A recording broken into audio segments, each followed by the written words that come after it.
प्यारे देशवासियों, नमस्कार। सबसे पहले संतोष मलिक जी की तरफ से, मेरी तरफ से तमाम उन हमारे जो भाई बहन बच्चे जो थे जो आतंकवाद का शिकार हुए हैं अभी पहलगाम हमले में, उनको शत शत नमन करते हैं, श्रद्धांजलि देते हैं। और संतोष मलिक जी की ये कहना है कि उग्रवाद से निपटिए सरकार, हम सब आपके साथ हैं, पूरा विपक्ष आपके साथ है, देश की जनता आपके साथ है, लेकिन आप काम तो करिए, आप आगे कदम तो बढ़ाइए। आप कदम नहीं बढ़ा रहे हैं, पूरी तरह से सिस्टम फेल है। आगे संतोष मलिक जी का एक बहुत बड़ा सवाल है। मतदाता जागृति संगठन की राष्ट्रीय अध्यक्षा संतोष मलिक जी, बहुत बड़ी चिंता है, बहुत बड़ी फिक्र है कि प्रधानमंत्री महोदय, गृह मंत्री 11 साल से आखिर ये कर क्या रहे हैं? क्यों हर जगह फेल हो रहे हैं? ये क्यों हर जगह चूक हो रही है इनकी? इनके एनआईए के मुखिया कहाँ हैं? वो क्या करते हैं? क्यों इस किस्म की घटनाओं की उनको खबर नहीं मिलती है? क्यों समय से एक्शन नहीं लिया जाता है? ये बहुत ही शर्मनाक है, बहुत ही शर्मनाक है। और संतोष मलिक जी कह रहे हैं आप त्याग पत्र दीजिए, आप नहीं है इस पद पर रहने के लायक, नहीं है आप सरकार चलाने के लायक। आए दिन वहां पर शिकार हो रहे हैं, आपका क्या बिगड़ रहा है? आप तो देश को अपना मानते ही नहीं है, ना देशवासियों को अपना मानते हैं। शिकार वो हमारे आम नागरिक हो रहे हैं। अब देखिए, पर्यटक थे, ये घूमने गए थे, वहां घूमने गए थे, कोई अपनी सालगिरह मनाने गया था, कोई अपना हनीमून मनाने गया था, और वापस क्या लेके लौटे हैं? क्या आप बताएंगे? इसका जवाब देंगे प्रधानमंत्री महोदय? क्या गृह मंत्री जवाब देंगे? आप इनपुट आपको क्यों नहीं मिल रहे हैं? आप सुरक्षा को मतलब साधने में क्यों फेल हो रहे हैं? अभी एक हफ्ता पहले पाकिस्तान सेना के प्रमुख ने चेतावनी के तौर पर दिया था एक बयान, बहुत बड़ा बयान था उनका। उन्होंने कहा था कश्मीर हमारे गले की नस है, हम ना भूल सकते ना छोड़ सकते। आपने क्या लिया उससे इनपुट? क्या लिया प्रधानमंत्री महोदय? क्या लिया आपके गृह मंत्री ने? क्या एनआईए ने क्या सबक लिया? इवन रक्षा मंत्री ने क्या सबक लिया? आपने क्यों आप उससे चिताए नहीं गए? इतना बड़ा बयान एक सेना प्रमुख दे रहा है, और उन्होंने साफ कहा है जो कश्मीर की लड़ाई लड़ रहे हैं, जो उस मुहिम में लगे हैं, हम उनके साथ हैं। तो आप इससे देख लीजिए, यानी पाकिस्तान सेना का आतंकवादियों को पूरा समर्थन है, और हमारे देश की सरकार हाथ पर हाथ रख के बैठी हुई है। सरकार सो रही है आराम से। बताइए क्यों ये मतलब फेल हुआ है? क्यों आपकी इंटेलिजेंस इसमें फेल हुई है पूरी तरह से? 27 मार्च को एक हमला हुआ था वहां पर, 27 मार्च को। उसके बाद गृह मंत्री खुद गए थे। 7 और 8 अप्रैल को बहुत बड़ी मीटिंग ली थी गृह मंत्री ने। क्या हुआ उसका नतीजा? 7 और 8 के बाद, ये लगा लीजिए आप, 13-14 दिन के बाद, 2 हफ्ते के अंदर इतना बड़ा हादसा हो गया। इतना बड़ा हादसा हो गया है। क्या कारण है गृह मंत्री? बताइए, क्यों देश को अंधेरे में रख रहे हैं? क्यों देश को बर्बादी में धकेल रहे हैं आप क्यों हर जगह फेल हो रहे हैं? यानी देश को सुरक्षा नहीं दे पा रहे। बातें बहुत लंबी करेंगे आप। अभी वहां चुनाव हुए थे कश्मीर में, जब चुनाव हुए थे, हालांकि वो चुनाव इन्होंने अपनी मर्जी से नहीं कराए थे, वो माननीय सर्वोच्च न्यायालय की तरफ से आदेश आया तब कराने पड़े, वरना ये नहीं कराते। इन्होंने, आपको ध्यान होगा, यानी जब 370 हटा दिया था, उसके बाद इन्होंने जम्मू कश्मीर का राज्य का दर्जा खत्म कर दिया था, केंद्र शासित प्रदेश बना दिए थे वहां, और उसके बाद माननीय सर्वोच्च न्यायालय की तरफ से आदेश आया तब इन्होंने चुनाव कराया है, तब चुनाव किया। लेकिन राज्य का दर्जा अभी भी बहाल नहीं किया गया है। अभी तक जम्मू कश्मीर का राज्य का दर्जा बहाल नहीं किया गया है। क्यों? क्योंकि इनकी अपनी मनमानी चलती है। संवेदनहीन सरकार है ये, इनको कोई लेना देना नहीं है। इनके लिए ये साधारण घटनाएं हैं, इनका कोई फर्क नहीं पड़ता है। बस एक बयान दे देंगे कि जो भी दोषी हैं उन्हें बख्शा नहीं जाएगा। किसी दोषी का क्या बिगाड़ा आपने? बताइए तो सही, बताइए प्रधानमंत्री महोदय, बताइए गृह मंत्री, रक्षा मंत्री। आपके सबके यही बयान सुनते सुनते हम कान पक गए हैं। लेकिन आपने एक्शन क्या लिया है? क्या एक्शन लिया आपने? कई पत्रकारों की लगातार खबरें आ रही थी कि जम्मू कश्मीर में कुछ गलत होने की आशंका है। क्या आपने उससे क्या सबक लिया? उन पत्रकारों की बातों को सुना आपने? क्यों नहीं गंभीरता से लिया आपने? ये बहुत ही शर्मनाक है। कब तक देश ऐसे झेलता रहेगा? कब तक झेलता रहेगा?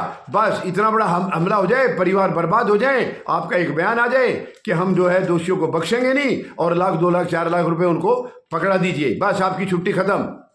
आपको कोई फिक्र नहीं है। क्यों इतना बड़ा हमला हुआ? कहाँ गई सुरक्षा में चूक क्यों हुई और वहां पर सुरक्षा बल हाजिर क्यों नहीं थे? वो क्यों नहीं थे वो आप भी जानते हैं। संख्या में आपने कमी कर रखी क्योंकि आपको पैसा बचाना है। कितनी शर्मनाक हरकत है। यानी पैसा आपको ले कहाँ जा रहे हैं? आप पैसे को आखिर कहाँ ले जा रहे हैं? बताते क्यों नहीं है? देश को बताइए क्यों देरे में रख रहे हैं? आपने तो पैसा खूब कमाया है, आपने जीएसटी से खूब पैसा लिया है और जो कच्चे तेल की कीमतें अंतर्राष्ट्रीय बाजार में कितनी सस्ती हैं और आपने यहाँ डीजल पेट्रोल महंगा करते करते करते बढ़ाते बढ़ाते सेंचुरी पार करा दिया आपने। कहाँ जा रहा है वो पैसा? उस पैसे का कोई हिसाब किताब नहीं है। इतनी अपनी जो संस्थान जो बने थे पिछले 66 सालों में वो करीब करीब सारे बेच दिए। वो पैसा कहाँ जा रहा है?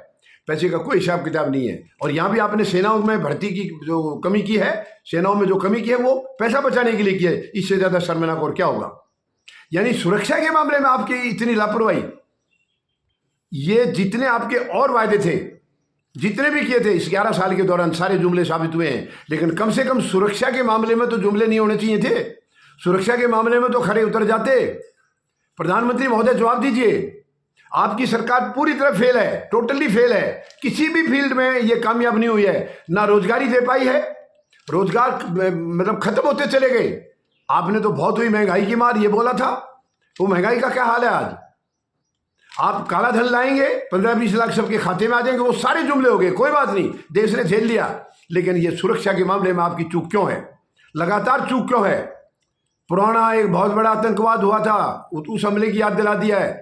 इस हमले ने उसकी याद दिला दी है, ताजा कर दी है। यानी देखिए, पूरे देश भर से पर्यटक आए थे, 2 विदेशी पर्यटक भी थे इसमें, बाकी सारे देश के थे। हर राज्यों से तकरीबन यहाँ पर आए थे, अपनी खुशियां लेकर आए थे, खुशियां मनाने के लिए आए थे। और क्या लेके गए हैं? केवल दर्द लेके गए हैं। दर्दनाक हादसा ये जो है दर्द में बदल गया उनके में, उनके जीवन भर के लिए ये एक याददाश्त बन गया। ये दर्द, ये दुख उनके लिए। अब एक नेवी के अफसर थे, उनकी तो शादी अभी 1 हफ्ता पहले हुई थी। 1 हफ्ता पहले शादी हुई थी और वो हनीमून के लिए वो बाहर जाने वाले थे, स्विट्जरलैंड। लेकिन टाइम से वीजा ना मिलने की वजह से उन्होंने कश्मीर जाने का फैसला किया। क्योंकि प्रधानमंत्री महोदय तो चिल्ला चिल्ला के कहते थे कश्मीर स्वर्ग है, हमने स्वर्ग बना दिया है। वो यही स्वर्ग है प्रधानमंत्री महोदय? बताइए, क्या इसी को स्वर्ग कह रहे थे आप तो जब चुनाव हुए थे तब भी सीना तान के कहते थे उग्रवाद खत्म हो गया है। कहां गया वो उग्रवाद खत्म? कैसे, कहां? वो तो नहीं हुआ। नोटबंदी में भी आपने यही कहा था। प्रधानमंत्री महोदय, कथनी और करनी में बहुत फर्क है आपकी में। आप कहते कुछ और हैं, करते कुछ और हैं। मेहरबानी करके देश को मत धकेलिए ऐसे इसमें संकटों में। आप परवाह करिए, आपको कोई परवाह नहीं है। घर बर्बाद हो रहे हैं, परिवार बर्बाद हो रहे हैं, आपको कोई चिंता नहीं है। केवल एक बयान देने से आपका काम चल जाता है। बहुत ही शर्मनाक है। सबक लेंगे क्या इससे प्रधानमंत्री महोदय? क्या इससे सबक लेंगे? आप नहीं लेंगे। मेहरबानी करके आप त्यागपत्र दे दीजिए। आपके यहाँ रिवाज नहीं है त्यागपत्र देने की। मालूम है देश की जनता को, 2008 में मुंबई हमला हुआ था, उस वक्त के गृह मंत्री ने और उस वक्त के एनआईए मुखिया ने तुरंत इस्तीफा दिया था। तो आप लोग क्यों चिपके हुए हैं कुर्सी पर? जब आप जिम्मेवारी नहीं निभा पा रहे हैं, कामयाब नहीं हो रहे हैं, तो इस्तीफा क्यों नहीं दे रहे हैं? आप क्यों चिपके हैं? ये आप मेहरबानी करके कुर्सी का मोह छोड़िए। काम नहीं करना आता आपको, ना आपकी इच्छा शक्ति है। आप मेहरबानी करके छोड़ दीजिए, इस पद का त्याग कर दीजिए। और बहुत काबिल लोग बैठे हैं देश में, वो करेंगे। लेकिन देश को इतने बड़े खतरों में मत धकेलिए। आए दिन देश को खतरे में धकेल रहे हो। चारों तरफ नफरत का माहौल है, चारों तरफ नफरत का माहौल है। कहीं जातियों में बांटा जा रहा है, कहीं धर्म में बांटा जा रहा है, कहीं कपड़े से पहचानने की बात करें, कहीं आप मंगलसूत्र छीनने की बात करें। शर्मनाक है ये बहुत ही शर्मनाक है जो आपकी रणनीति चल रही है प्रधानमंत्री महोदय। ये देश को बर्बाद कर रही है। आखिर कब तक देश को आप ऐसे संकटों में झोंकते रहेंगे?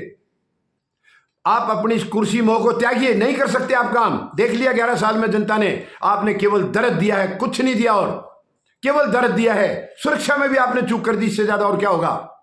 ये बहुत ही शर्मनाक है। मैं मांग करता हूं प्रधानमंत्री महोदय, गृह मंत्री, रक्षा मंत्री और एनआईए चीफ, चारों के चारों इस्तीफा दें, तुरंत इस्तीफा दें, क्योंकि आप पूरी तरह से फेल हैं, पूरी तरह से फेल हैं। आपके एनआईए चीफ कहीं नजर नहीं आ रहे हैं। ये उनका काम है। अगर कोई इनपुट आ रही है, इंटेलिजेंस इनपुट आ रही है, तो उनका काम है ये तुरंत उसके मुताबिक सरकार को बताया कि उसका एक्शन लेना। कहां गई आपकी रणनीति? ये बहुत ही शर्मनाक है, बहुत ही दुखद है, बहुत ही दर्दनाक है। मैं मांग करता हूं सभी के सभी इस्तीफा दें और अच्छे काबिल लोगों को वहां पर बिठाएं, ताकि देश को आगे ऐसे संकट, ऐसे दर्द, इसका सामना ना करना पड़े। धन्यवाद। जय जवान, जय किसान, जय हिंद।